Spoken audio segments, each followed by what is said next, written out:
Greetings and salutations, collective. Hello, hello.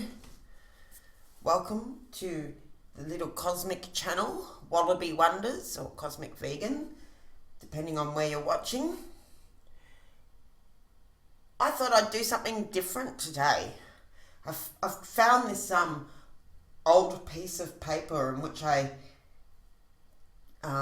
copied a 12 houses, is it? An astrological reading with the 12 houses. And I thought I might use a combination of these different cards I have here in the I Ching to see if we can get a little vibe of what's in the field for whoever clicked on this video. So I guess we'll just get into it. I might start with the hexagram, just to get an overall flavour and tone of what would the sage, for the highest good of all, and particularly the highest good of those who clicked on this videos in the collective, what do they need to know? Please. Okay, I've got two heads and a tail, so that's a yin line.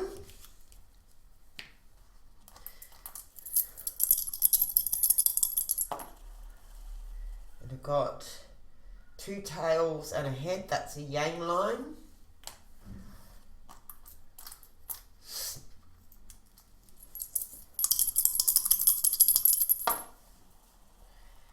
Two heads and a tail, that's 3, 6, 8, that's a yin line.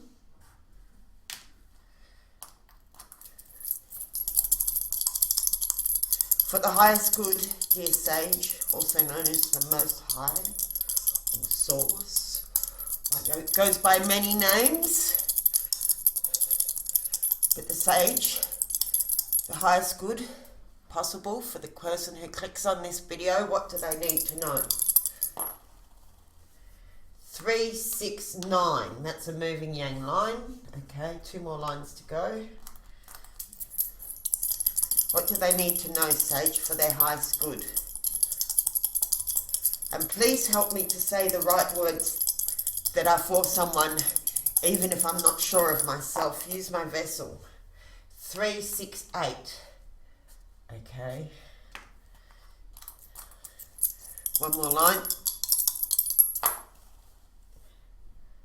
3 and 2 is 5 and 2 is 7, which is a yang line. So you got hexagram 64, which is before the end. It's the last hexagram with moving line 4. And it changes into hexagram 4 when I change the moving line. Oh, no, it doesn't. Sorry, I beg your pardon. I'm kind of glad it's not that. Or is it? Yes, it is. Oh, well. We're all fools sometimes. Sometimes you make things harder on yourself than it needs to be. It's often when the sage is telling you off or telling you that you're a fool. It's either because you've been questioning too many times. Actually, sorry. No, I might have got that wrong. Let's try it again. Scribble that out. What does it change into? I'll just go slowly. Okay, that line remains the same. This line remains the same. This line remains the same. Then this one changes. Oh yeah, it is the full. I was right the first time. Okay. So I think just at a glance, possibly you're going from a situation from which you are quite familiar into a situation you know nothing about, where you're a complete beginner again. That's a positive spin I could put on it. Definitely. Because there's the first hexagram, I'll just hold this up to the camera so you can see, including my scribbles. The first hexagram, 64. When the moving line changes, it turns to hexagram 4. 64 is the last hexagram. So it's like the end and then a beginning. But it's hexagram 4 is about a fool. And the sage says, if you ask me too many times or you don't listen properly, I'll tell you that you're a fool. And I won't answer any more questions. So I won't bother trying to ask any more questions out of the I Ching.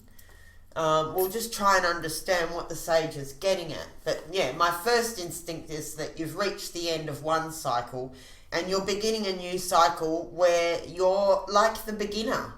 You may have known everything about the last situation, but you have something to learn in this new situation. That's a possible good spin on it. It's not necessarily that way. It could, when we look at the moving lines, it could tell you something more specific about what kind of a fool you are, or fool I am, or whoever's watching this video. I mean, I will watch the video at the end. I'm quite prepared to admit that I'm a fool sometimes.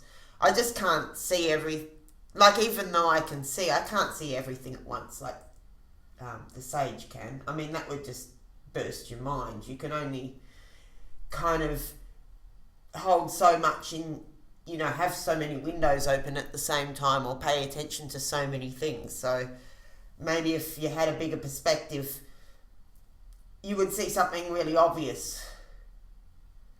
But because you're in amongst it, it's not obvious. Anyway, we'll see what the sage has to say about this. So the first book I will look at is Titiana's book. Titiana Hardy, and she calls hexagram 64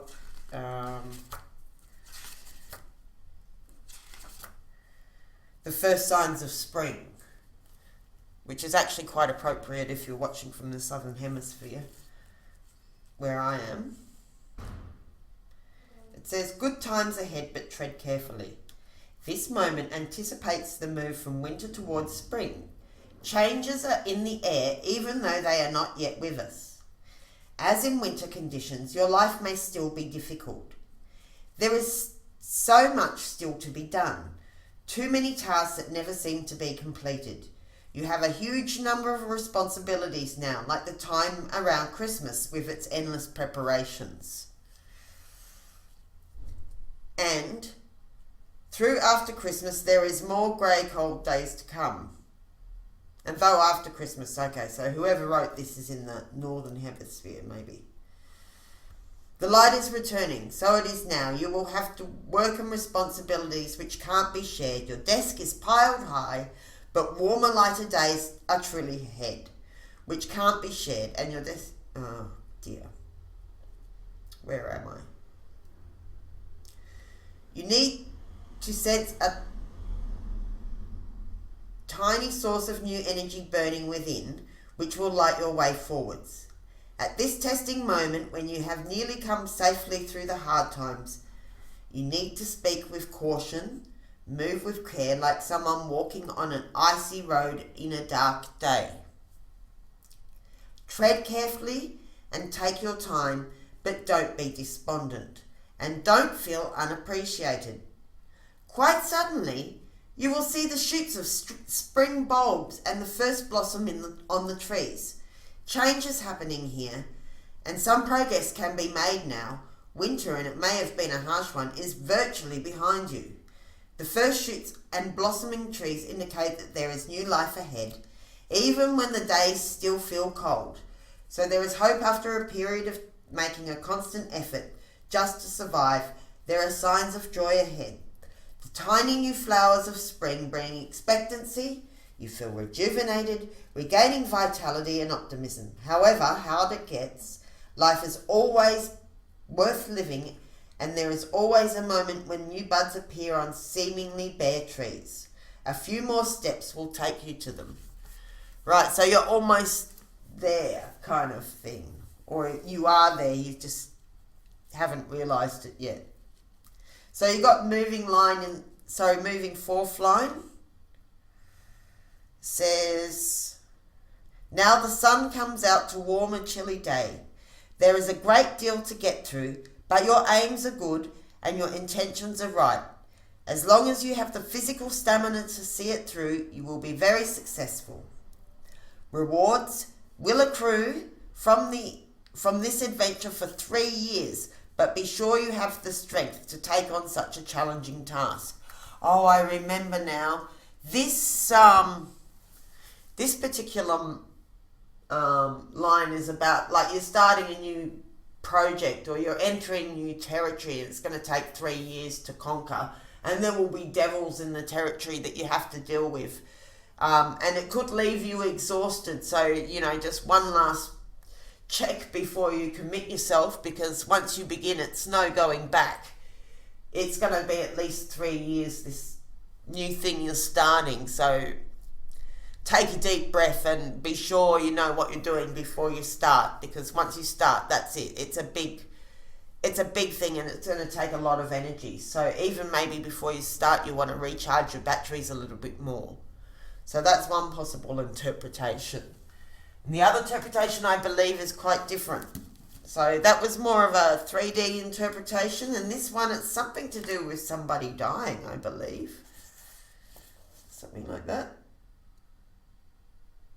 Oh, that's one possible interpretation. Here we go. I'm not going to read to you the whole text that goes with this book, because it's way too long for a camera sort of thing. I'll just read you the moving line, because that's where the hinge points happen. Being firmly correct brings good fortune. Remorse disappears. Now this is in the sort of 5D realms we're talking about, 4D and 5D and above.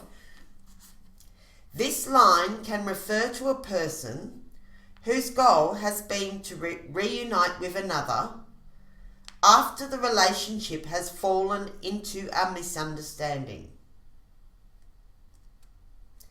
He has corrected himself, thus done his share of preparing for the transformation. Right, yes, because this hexagram in this interpretation is called Before Completion, and it's about a transformation that's about to happen, which is different to a change, because changes can change back, but a transformation is like changing from a caterpillar into a butterfly. Butterflies don't go back to being caterpillars. And same, for example, if you're going through, because in some interpretations of this hexagram, it can be somebody dying. So the transformation is from living in the 3D to crossing over to the other dimension, whatever that is, however you want to think of it. So the transformation can be the helpers of death coming to take somebody away. It's not necessarily that, but that's just one possibility. But whatever the issue at hand, whatever happens, once this change happens, it's not changing back to how it was before. It's a full transformation of one state to another. So whatever this hinge point is in your life, it's not going back to before. So where were we?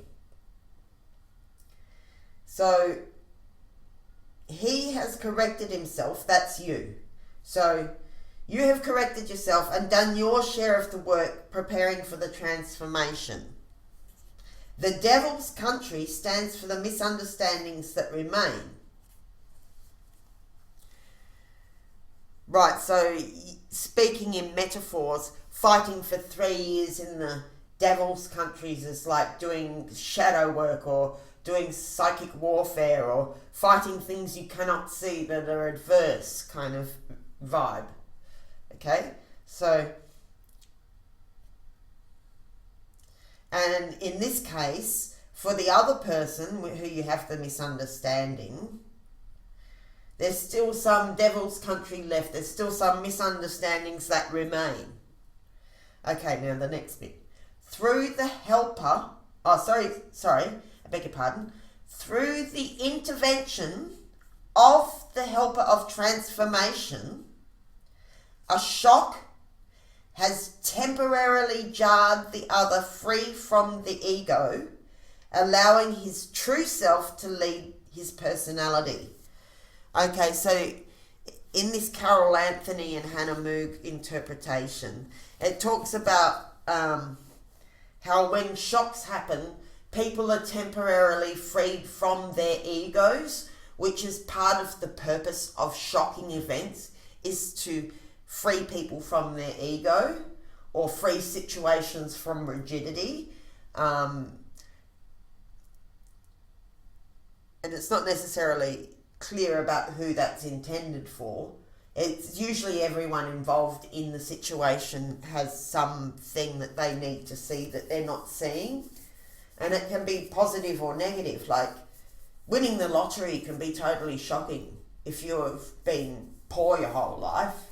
Like that's an example like of a good shock you might have that, also, in a hijacking incident on a plane, that's also shocking. It sort of disrupts the normal proceedings of events, and it sometimes forces people to act from their true selves because they can't act in the role that they're assigned. Say, for example, if the pilot has been, locked in the toilet or something, then somebody who's not a pilot in the shocking moment may have to jump onto the wheel of the plane and steer the plane to safety, just as an example. So shocking events have these so it frees people from their ego, and it also allows people to see something they couldn't see before. Like it's a way of alerting to them to a crack in their field that they either had been ignoring or they weren't quite aware of or whatever. So even though shock can be pleasant or unpleasant, everyone involved in the shocking situation has some aspect, whether it be large or small, of ego that needs to be cracked, which is why they are a player in the situation.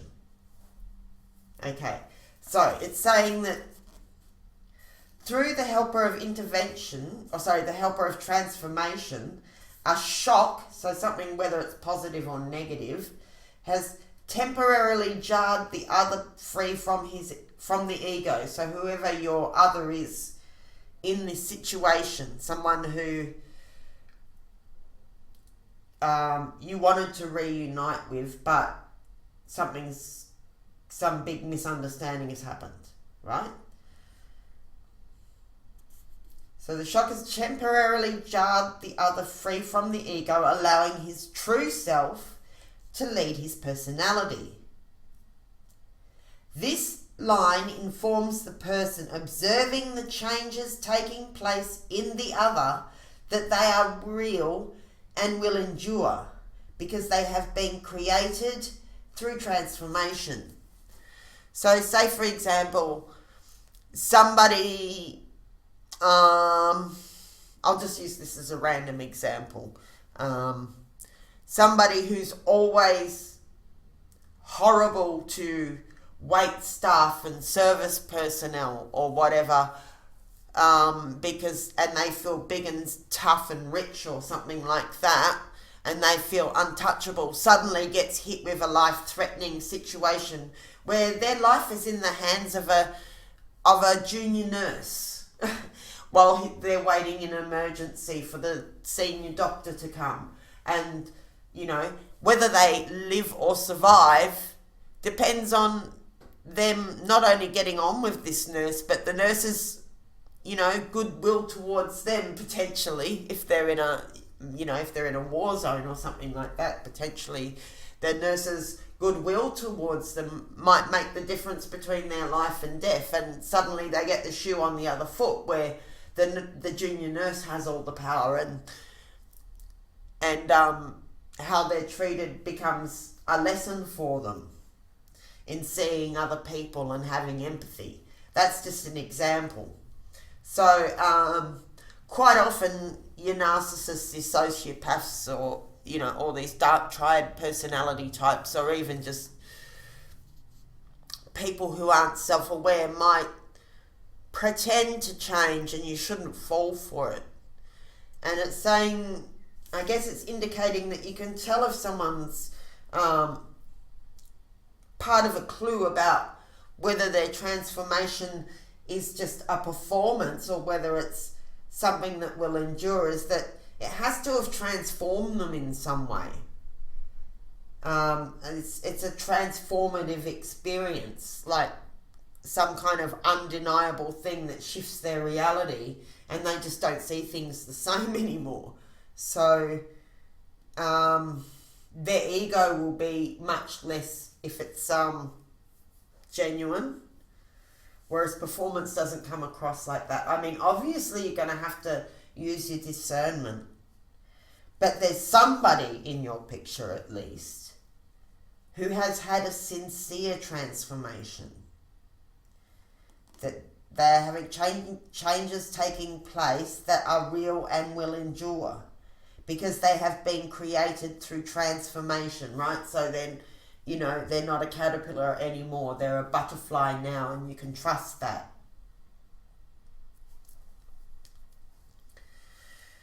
So obviously you're using your discernment as to who this person is, but the sage is giving you the heads up now to accept that this is a possible outcome, I guess. It is possible that some people genuinely transform themselves when they've had a shocking enough experience, whether it be a positive or a negative shock or some other flavour of shock. Okay, next bit of the reading. For 3 years, great realms are awarded refers to subsequent transformations to be expected, which will free up more and more of that person's true nature. This process is also accompanied by an increasing good influence he has on others and on the situation. All remorse for past mistakes is wiped away. It is possible this could be for the person who's having the reading, or it could be for a cross-watcher potentially even.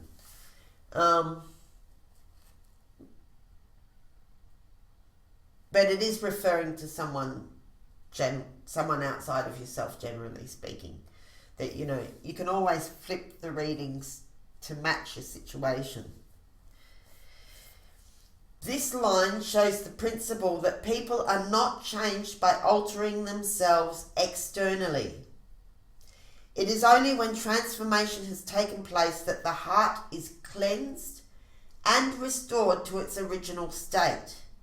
Then the person is no longer in the grip of the devil's country. Okay, well, that's really encouraging. So something's happened for someone who you've had a misunderstanding with them that's so shocking that it's actually changed their whole attitude or the way that they see the world or their behaviour or whatever's relevant in this situation. Right, so next for this, maybe this person is going to be like the young fool who wants to seek guidance from you potentially. They might just do a mea culpa and just go, look, I don't know anything. I'm a fool. I'm a fool not to have listened to you sooner. Or maybe you'll realise that you were a fool because you missed something. Either way, it feels like for some people, potentially, whether it's you or your, let's call them your adversary or the person let's call them the estranged other, because it doesn't say that they're your adversary. It sounds more like a misunderstanding. So let's say your estranged friend or colleague or other party, whoever they are, they may even do some kind of mea culpa, like a genuine one, not a fake one, because we're all sick of fakers. I mean, once again, discernment, they'll look genuinely shocked, I think. You know, there'll be some real emotion there if there is anything of substance to it. And not a performance, once again. But the kind of people who watch readings like this are generally really good at empathy and spotting people's nonsense. So you can trust your own gut, I believe, between those who have had a genuine transformation and those who haven't. Anyway, somebody may have an open mind and be willing to learn at this point. They may have had such a shocking revelation that they're actually willing for the first time to either listen to what you have to say or to take guidance from the Most High or the Sage, or, you know, from somebody appropriate to whatever it is that they need to learn. I mean, it may be specific information regarding to a specific project or situation, but it implies that, I'm getting, what's that Christian expression about the humbleness of a child, or look, I don't know the meekness of a child. It's something about that, you know, like a childlike innocence and receptivity, like how the child can get to heaven easier than a rich man or something, because they've got an open mind, like they're willing to learn. I think that's the purpose of the shock, is, let's say their mind is a vessel of some sort. Let's say it's a bowl. Their mind is a bowl, just for the purposes of the analogy, and it's been covered in all this dirty food and crap, and somebody's used it as an ashtray, and, you know, maybe it's got some plastic in it and a bit of an oil spill or something like that. Like, whatever's in this bowl has been poisoned, and something's happened that's tipped the bowl over and given the bowl a wash, and it's nice and clean and empty now. And now it's empty and it doesn't have any toxins and poisons and oil spills, and it's not being degraded and desecrated anymore. They can actually fill it with worthy nourishment. They can fill their mind with worthy advice. They can open their eyes and they can see clearly, and they can hear clearly what's actually being said to them. So, you know, that receptivity, even if the sage was trying to speak to them every day, so long as their head's full of, their vessel is full of a whole bunch of false beliefs, I'm hearing, false beliefs, then the sage can't get through to them, because they need to clean out their vessel from toxic emotions, toxic false beliefs, toxic indoctrination, just a whole bunch of stuff that's not helpful. Even if it was good food once and now it's just rotten and decayed and it looks like some kind of a science experiment with mold growing on it. The vessel needed to be cleaned, and I think that's the purpose of the shock. Okay, I'm allowed to move on to the next subject now, I feel. So, I got the, I'll just hold it up to you. This piece of paper I've been carrying around for 20 years. With the astrological houses on it, and I'll just quickly do pass and see what we've got. So the essence of the situation, I think we can go off this these hexagrams that we just pulled, and I'll pull also a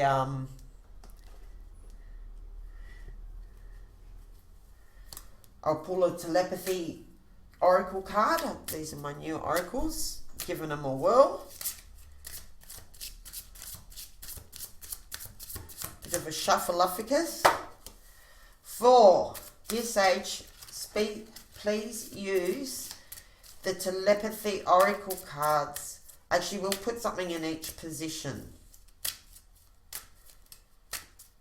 And I'm just going to do it quickly, so please put the fail-safe on this reading and make the right cards come out for the person who's watching this video. Dear Sage, thank you very much. And for the essence is a test. The essence of this situation has been some kind of a test. Your strengths and weaknesses are being tested. Okay, in the first house, the situation begins with your identity, your outer appearance. Does that even go with that deck? No, that goes with another deck. A card came out in another deck from another deck. Please, Sage. Situation begins with first house. For the person watching this video and their highest good, help us get some clues. First house, in your new beginnings, your appearance, your temperament, your self-awareness, your physical body, your personal effort. Cardinal, fire, identity. What do we have, please, Sage? Honor. So it's all about honor. You're a person of honor and you need to treat people with honor. So this is the lessons in the field on the board for you right now. But you're coming across as a person of honor because you treat people with respect and your relationships grow stronger. But I think it's also about who you honor. Oh, that's right. I got this morning, before I was doing this reading for you, I got one word. I just have a flash now. I will relay something I got, which was, I got the word venerate. The word venerate, and it's about testing. Who do you venerate? Are they worthy of your veneration? And I was just thinking about how this has happened for me personally, but I think it's happening for many people in the world. That they're questioning who they've been venerating all these years, you know, from when they were children to now, whether it be their teachers, the media, the scientists, the religious leaders, you know, who do they look up to? What do they hold on to? And so many leaders have failed the test. They haven't behaved honourably. And they're not worth venerating. And what I was getting this morning is, you know, initially that's heartbreaking and disturbing and disappointing and all of that, when your so-called leaders and teachers and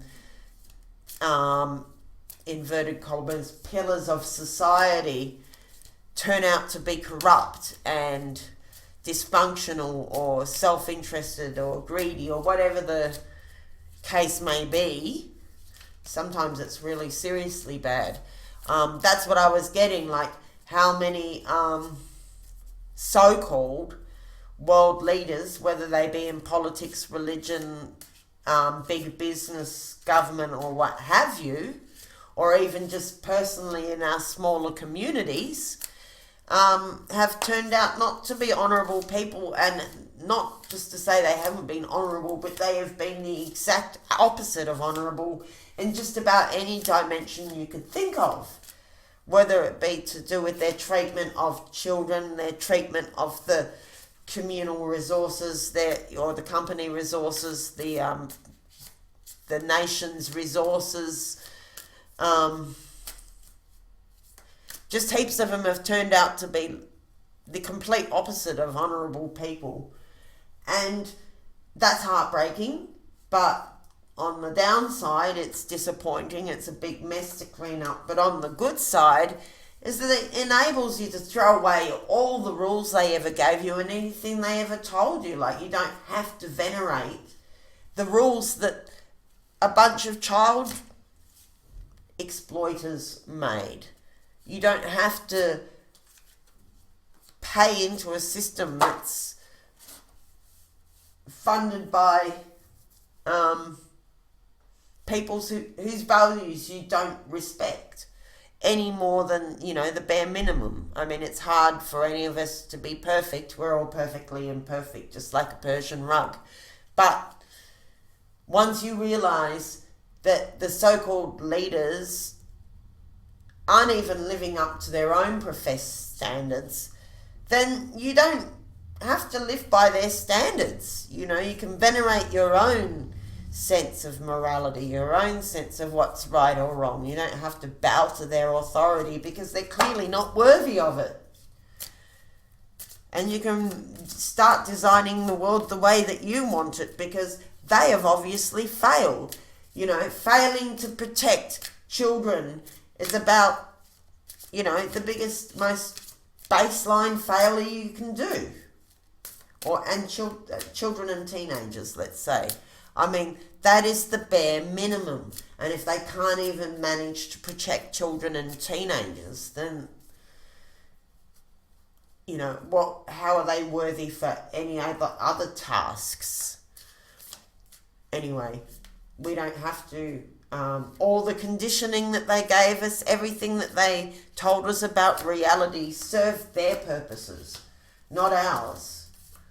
So you can piece by piece go and examine every belief that they installed in you and decide whether it's true or not, whether it serves you or not, whether it was designed to enslave you or empower you to be more of who you are. And you're a beautiful, beautiful expression of creation. So you can venerate yourself, because these people who have done the worst things and claim to be leaders, they haven't, they're failed by their own measure. So, you know, we're looking for better guides than the ones that they hold up. Everything they do is in their own self-interest. Anyway, next card. That was the little download I was getting about the gist of it is how liberating that is. All the indoctrination they gave you, everything they told you about reality was all self-serving. You can go and examine every piece of it and decide whether you want to keep it or not. It's very liberating. All right. Next. In the second house, resources, money. Resources, finances, self-worth, values, talent, lifestyle, possession. In the second house, we have acceleration, speed up and chase the results you want. So there's more money coming to you. Okay, relationships, third house, communication involves environment, skills, techniques, siblings, expression, concrete mind, and local travel. So in the third house of here and now and relationships, please, Sage, put the right card into my hand and onto the page. Value. Focus on things that value. So right now in the third house, focus on the things that you value. All right. In the fourth house, built upon. So these are your foundations, your roots, your parents, your domestic life. Fourth house, providing, support, nurturing, home base, inner self, foundation, and ending. So your roots. Your roots at the moment, what do we need to pay attention to? Enlightenment. With enlightenment, there is no separation. We realize that we are one with the divine. Okay, in your fifth house, creation expressed by creativity, romance, entertainment, love given, children, drama. So in your fifth house, what does the sage like to draw your attention to? What does the sage want to draw your attention to in the fifth house, please, Sage? For the person watching this video for their highest good, you're drawing attention to let go. Some things are best let go and let the universe work it out in its divine time. So there's some letting go. Maybe it's time to let go of the old story. Let go of the old drama.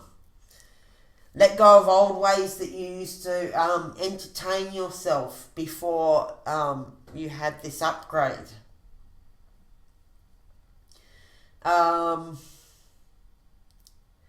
Maybe it's just a time of clearing so you can have a blank canvas. Letting go of old paradigms, I'm hearing. Letting go of that which doesn't serve your creativity, romance. Okay, letting go of old ideas about romance that no longer serve you. I just heard. So let go of, it's a cleansing time in your 5th house. That's what I'm getting. I'm getting a, does it spark joy in your 5th house? That's what you need to be asking about 5th house matters. Does it spark joy? Okay, in your house of service, your 6th house, refinement. Work needed on. Work, service, health and habits. Routine matters. Details, planning, analysis, purity. So in your 6th house, there's a yes. Trust your intuition. Wow. So there's work needed on, and your intuition is already telling you what you need to work on in regards to your service, your life of service. We all serve somebody. I'm hearing that Bob Dylan song. You're gonna have to serve somebody. So in your house of service, you're having an intuition about your work, your health, your habits, your routine and matters of detail and planning. It's saying trust your intuition. Whatever intuition you have about what you need to work on, you're absolutely right. Okay, 7th house we're up to, in marriage and partnerships. So this is what others provide for you. What's coming to you from your partners, your open enemies, contracts, legal affairs, cooperation and strategy. So this is your house of marriage and partnerships, your 7th house. What are others providing, dear sage, for the person on watching this video? Others are providing commitment for you. So somebody's ready to make a commitment with you. Another in your house of marriage and partnerships is ready to commit. It says commitment is an important factor in building a successful relationship. All right. Well, that's encouraging.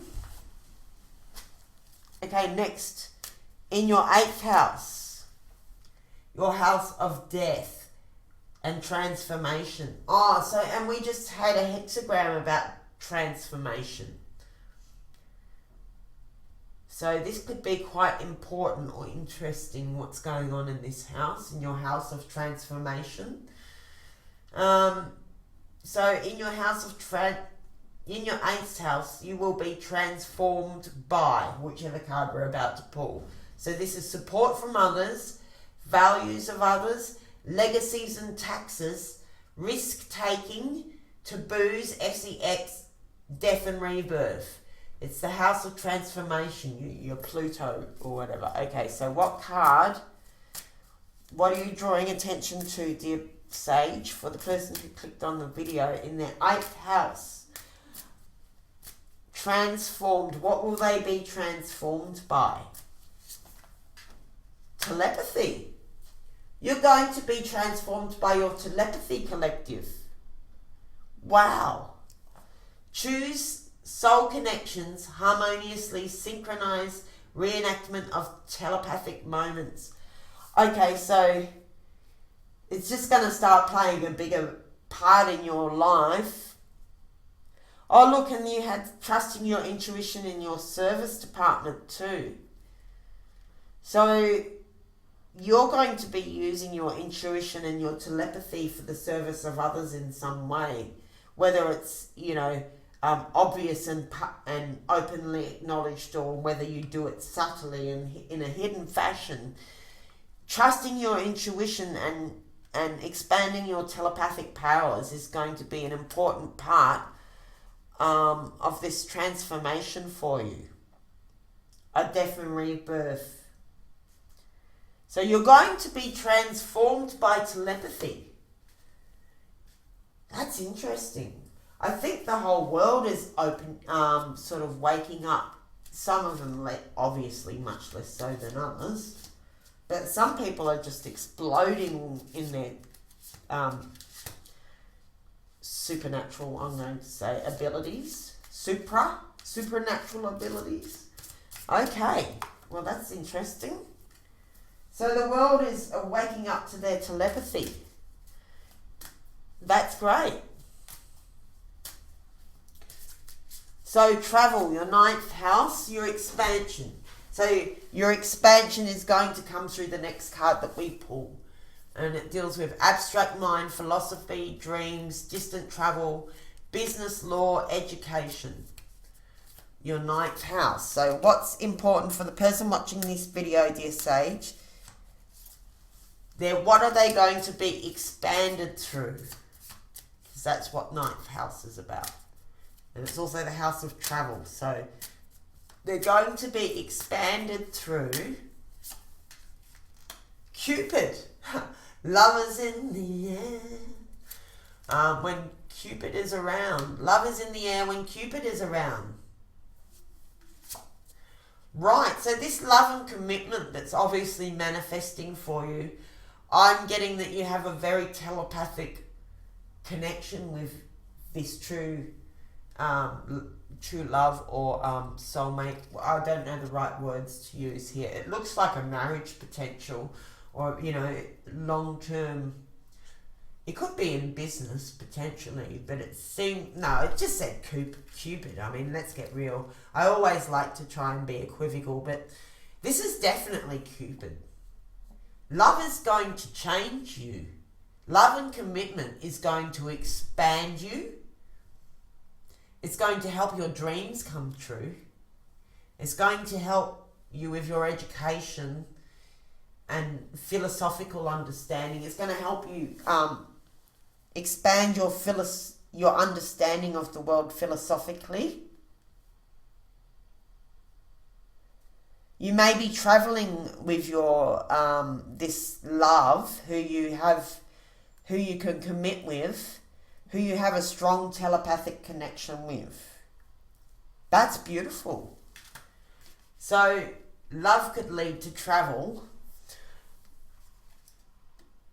At the very least, if it's not travel in the 3D world, it will be at least traveling in the mind, expanding your mind, your dreams, your understanding of the world, your education, your philosophical palette. Okay, so love's going to transform you, and it's going to be a very strong telepathic connection. That's partly how you're going to know. You're going to feel a very strong intuition that that this love that you have this telepathic connection with, that they're the one, and that it's safe to serve them because they don't just want to drain your battery like some of the unhealthy relationships that have taught us to be more discerning. Let's say it's going to be safe to be able to serve this person because it'll be like Krishna and Radha. I don't know how many of you are aware of I have this. Krishna and Radha are always trying to outserve each other. So neither of them, they don't become depleted serving their partner because all the partner wants to do is make them happy, and all they want to do is make their partner happy. I mean, obviously, they have their own activities or whatever. Like Krishna's got to go and play his flute and tend to the cows, but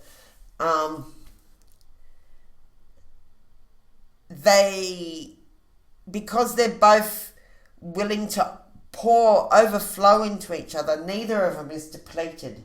It's not like a relationship that's one-sided. It's the exact opposite of that. It's like a fountain of eternal love and a wellspring of joy and regeneration, because it's so balanced and mutual and compatible.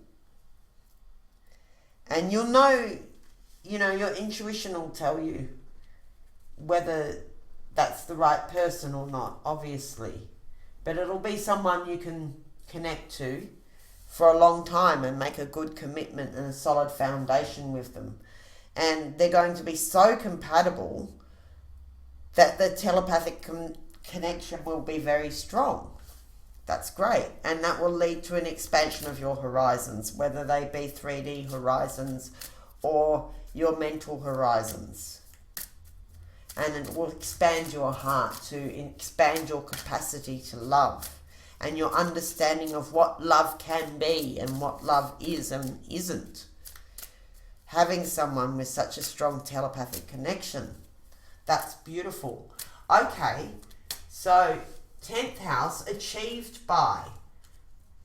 So this is branches. This is career, profession, reputation, results of work, your status, your responsibilities, your satisfaction, and even your egos here, is it? Does that say ego? It seems to be. So you're branching out. Achieved by. Alright, well, we'll just see what lands in the spot, shall we? For the highest good of the person watching this video, dear sage. What do we have? Synchronicity. Cool. There's going to be some pretty interesting career synchronicities. Divine soul matches have amazing moments of synchronicity. Okay, so what I'm getting there is that the sage is lining everything up for you, or your sage and cosmic helpers are going to make you meet the right people at the right time to expand your career possibilities in a way that is harmonious for you.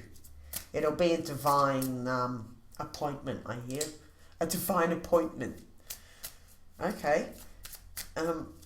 Next, please, Sage. What do we have for the 11th house? Participation involves. This is your house of friendships, hopes and wishes, fate, sharing, love received, goals and aspirations. So in your 11th house, I'm not an astrologer, so probably an astrologer could go further into this. Maybe some of you are into astrology. I'm just using the template to find which cards to put where. Okay, so in your house of aspirations, friendships, your participation involves you observing. Notice all the noteworthy things in your relationships. Okay, so pay attention is what I'm hearing. Your participation involves paying attention and being an observer. So, paying attention to the details, the patterns, the macro and the micro. So something about your 11th house, your participation, your house of friendships, love, hopes and wishes, fate, friendship, sharing, goals and aspiration needs you to be in the and more of an observer than an initiator, maybe, or a active heavy duty participate. You're more in an observer status, and there's a reason for that. The sage is doing that in your house of friendships, aspiration, and your participation. So your participation involves observing. Maybe some of you are going to be security guards. Or you're going to be watching out for a friend, actually. Or just observing how they're going. So watching. You're a watcher of some sort. At the moment, your participation involves keeping an eye on something in your 11th house of friendships, hopes and wishes and fate. So keep an eye out. There's something to note. That's why it's coming out. Okay, so in the house of confinement, look within for. So this is your hidden strength. So it's your shadow work. The shadow work you need to do, I guess. The 12th house. Look within for. The house of confinement. This is what's holding you back. Solace, privacy, confinement, repression, secrecy, humility. So it's like when you work on this, your shadow becomes your strength kind of a deal. You transform this difficult or hidden part of yourself that maybe you're repressing, or is maybe even society, I'm hearing, could be punishing you in some way. But it's your hidden strength. So some shadow work will turn whatever this is into a strength. Once you face it, whatever it is. Okay, let's pull the card, Sage. What do they need to know in their 12th house? What do they need to... Oh, so also this is the resource that you need to get from within inside yourself and not from somebody else. Not to expect the world to bring this to you, but you're going to have to tap within. Tap within for this hidden strength. Okay, let's pull the card. Confusion. All seekers of truth will experience confusion. Ask the universe to provide the answers you need. Okay. What I'm getting from that is that to be able to embrace the ambiguity of certain situations. Maybe some things aren't defined right now, or you can't see it clearly right now because you're not supposed to. Maybe the situation is in flux. If you're confused whether something is ice or water because it's some kind of sludge that's in between. That's an example.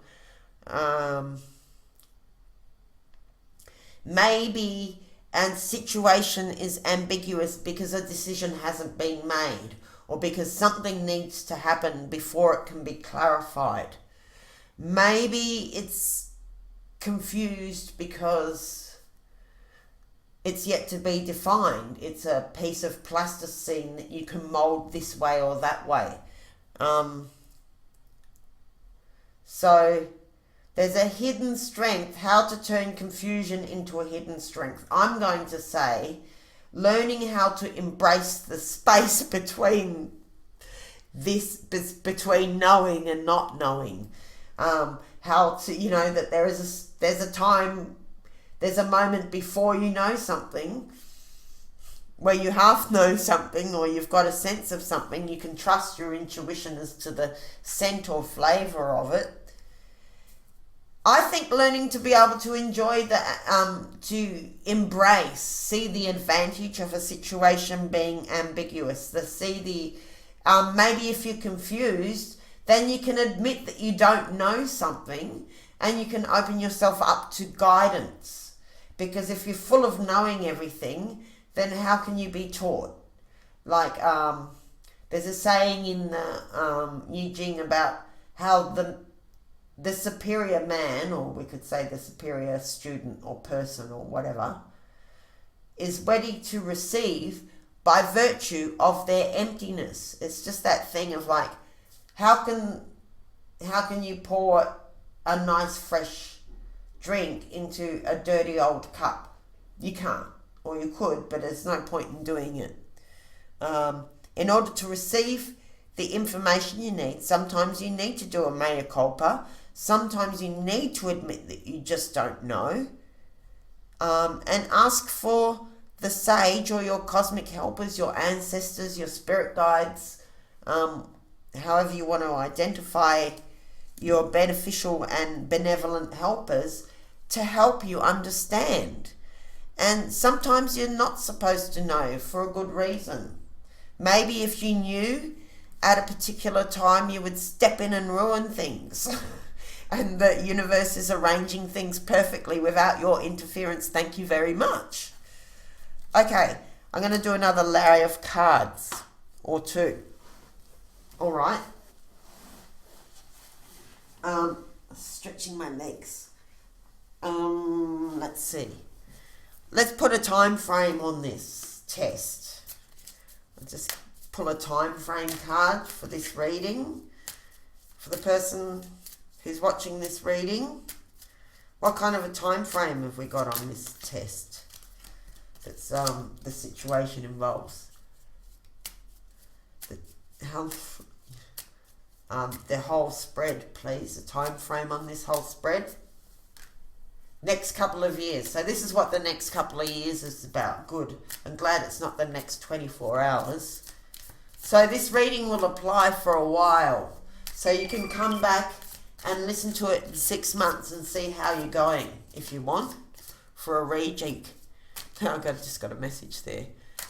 Okay, So that this reading applies for the next couple of years. That's good to know. All right, we've done that deck and that deck. I might just get Sky's messages from the universe. What else is at the center of this test for the next couple of years that has all these elements to do with telepathy, intuition, and love, synchronicity, observation, and acceleration of your money? You're definitely getting more resources in this time. Being encouraged to focus on what matters to you. And let go of what no longer serves you in the 5th house, your house of creative expression. All right, that's interesting. So I'll just get an overall sky message for the universe for the next couple of years for the person who's having this 2-year test about where they're testing on how they go with this extra money and this love and this telepathy. And as an observer, a little bit of guidance, please, for the person watching this video. It says, take the reins. These are Sky's messages from the universe. Sky used to have rainbow hair and sell chocolates with messages to the universe in Manjalang country. Take the reins, create what you like, avoid waiting for others to change. Go ahead, they will catch up. You know you are wasting your life if you wait. Get on with it. So even though you're being tested, just keep going.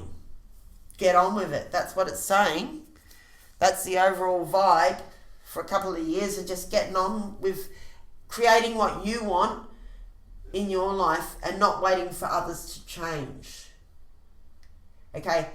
They're just, those who are capable of changing or transforming, they will catch up. And those who are incapable, they're just going to be left behind. It's saying you can't wait for them anymore. You just have to do the life that you want. The time is now. And those who are meant to be with you, they will find you, or, you'll find them there when you get there, wherever there is, or... Anyway, those who are not meant to you will just to be working with you will just be left behind, because you can't wait any longer. The time is now for you to create the beautiful life that you've always wanted, with the love. The love in this reading is pretty incredible. It looks like a really good love and commitment sort of a situation. And your money looks good. And this time you're building upon the enlightenment from your previous lessons. So your foundation's going to be much stronger this time, because you're much more enlightened. So whatever you're building now, you're building it from a much more enlightened perspective than whatever you built before.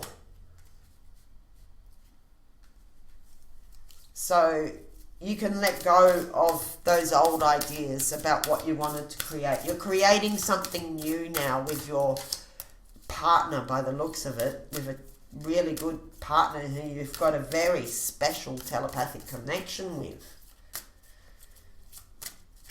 And you're going to have more money to be doing it with. I think this partnership's bringing you, because it is such a true, it's a true telepathic heart connection, and that person's willing to match you in commitment and match you energetically in terms of putting into the relationship. They're willing to flow with you and provide what's needed.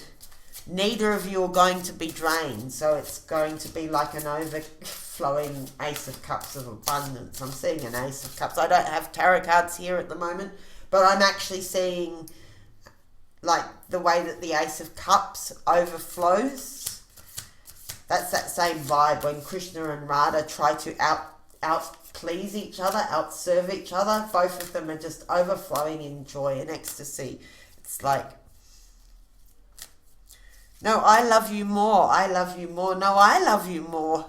No, I love you more. No, I love you. I want to serve you more. No, I want to serve you more. You know, the king and queen who both recognize each other's sovereignty, and what a special king or queen that they have to share their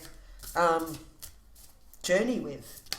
All right, so I might just pull. I'm going to pull two helpful element cards. I just feel two instead of one for some reason.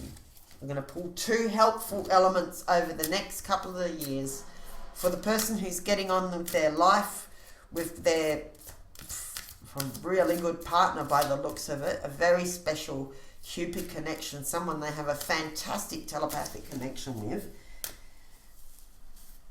A very intuitive partner like you, someone who doesn't see, this is beautiful. This partner honors your intuition. They honor who you are. They recognize you.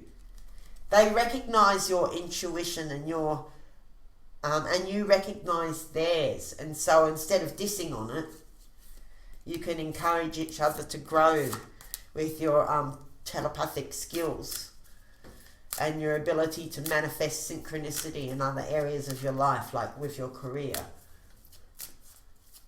All right, so two helpful elements for this couple, please. Life breath, so breathing. Breath work, a couple of years of breath work, however you want to do that. Personally, I think I'm going to go swimming. But breathing, whatever you do to get your breathing deep, clear, clean. All right. What else is helpful for the next couple of years for this person this age? Clarity. Breath and clarity. It's actually a mountain card. So the mountains could be relevant to someone. But the picture is of a lady who's got clarity. It's all very white in this picture. Can you see that? She's sort of sleeping in the snow at the mountain. So it's a crisp clarity there. So a couple of years of focusing on clarity and breath. Keeping your breathing healthy, free, open. Working through your shadow self, or any ambiguous situations. Maybe you can cope with the confusion that's happening in the hidden strength in your 12th house. Look within for, and it says confusion. Look within. Maybe you've got to breathe through those moments of confusion. I might just pull another card for that one because I just feel I need to. Please clarify for the 12th house, hidden strength, because confusion just doesn't sound very good. It doesn't sound, how can you work with confusion? Look within for confusion. Oh, look within for where you were confused. Thank you. Okay, I'll pull another card anyway.